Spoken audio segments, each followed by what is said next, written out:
به نام خدا، با آموزش نحوه استعلام اصالت و ثوابت خودرو در خدمتتون هستیم.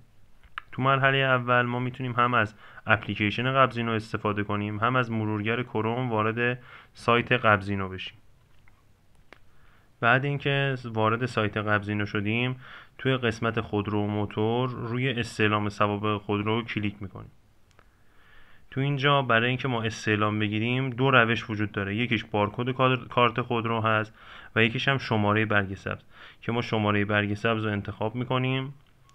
فیلد اول شماره برگ سبز که شامل یک کدیه که سمت چپ بالای برگ سبزه، اونو وارد میکنیم. مرحله بعدی کد ملی مالک و خریدار رو میزنیم، بعد روی گزینه تایید کلیک میکنیم.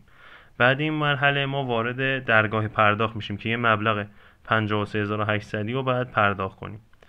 بعد پرداخت وضعیت اصالت خودرو به ما نمایش داده میشه که خودرو قابل نقل و انتقال هست یا اینکه توقیفیه.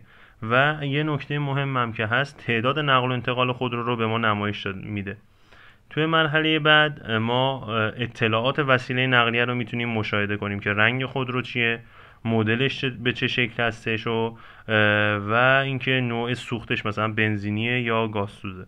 مرحله بعدی که وجود داره استعلام های خودروه که شامل میزان خلافی و بدهی عوارض آزادراهی، مبلغ مالیاتش و وضعیت مالیاتش که پرداخت شده هست یا خیر. توی فیلد آخرم سوابق استفاده از خسارت بیمه رو نشون میده که خودرو تصادفی بوده و از خدمات بیمه استفاده کرده یا نه. امیدوارم این آموزش براتون مفید بوده باشه. در پناه حق باشید.